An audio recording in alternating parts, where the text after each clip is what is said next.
Hello, this is Edwin Dearborn, another edition of caffeinated content where we talk about those great business ideas over that awesome hot cup of coffee. And here I am. These people here are so nice. Here at Corner Bakery here in Henderson, Nevada. They turn down the music for me. They give me a hot cup of coffee. They're very accommodating. So I want to say thank you so much, not only to all the coffee shops, but in particular Corner Bakery. Okay, does controversy help or harm a brand? So first of all, let's define what the word controversy. In the dictionary here, one of the definitions is disagreement, typically when prolonged, public, and heated.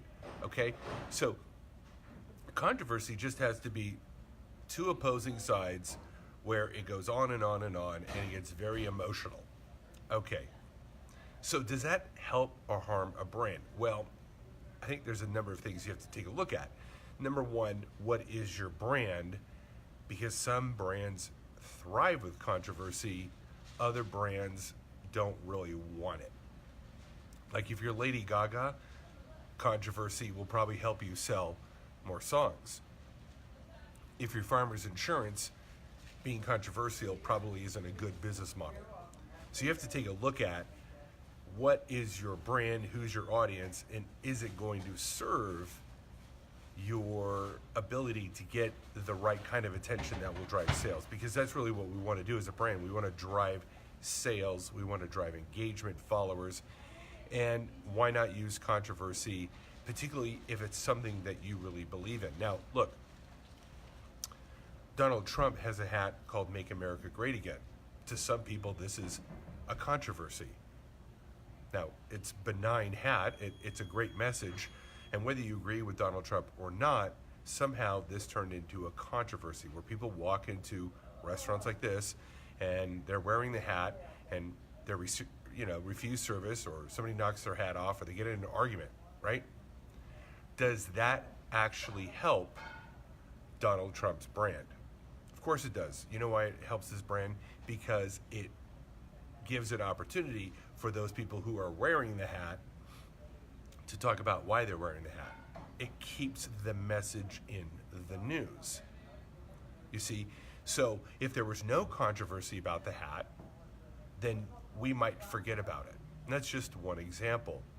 Typically, you have celebrities that will use it, and there's a good way to use controversy, and there's a bad way to use controversy. The bad way, obviously, is if you're doing something illegal or harming somebody, or somehow bringing about a negative effect upon another person's life, freedom, or health.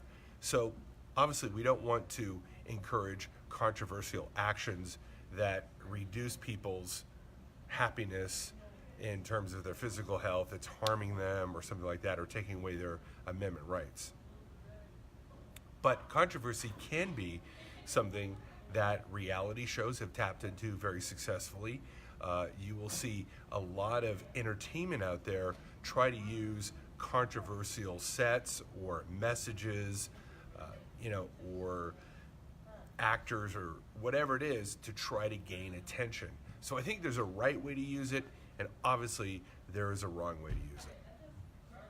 But if you study the history of marketing and propaganda and PR, controversy is a way for you to stand out as a brand. Now, here's one way.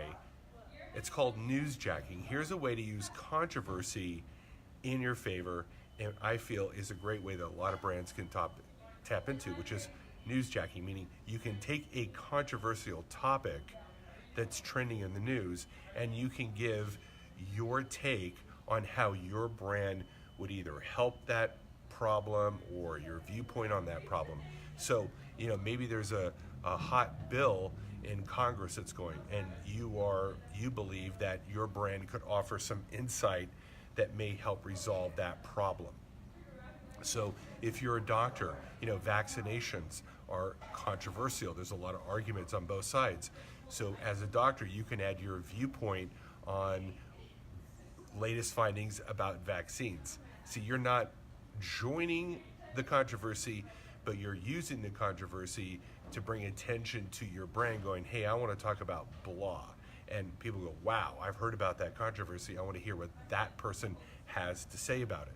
And that's called newsjacking. And I think that's a great way for brands like myself, like you, of how can we take things that are topical, that are in the news, that people are discussing and arguing about, and then add our viewpoint, add our solution. What would we do about that? And that's I believe, a very ethical way to use controversy to create branded content that will drive more attention to your brand.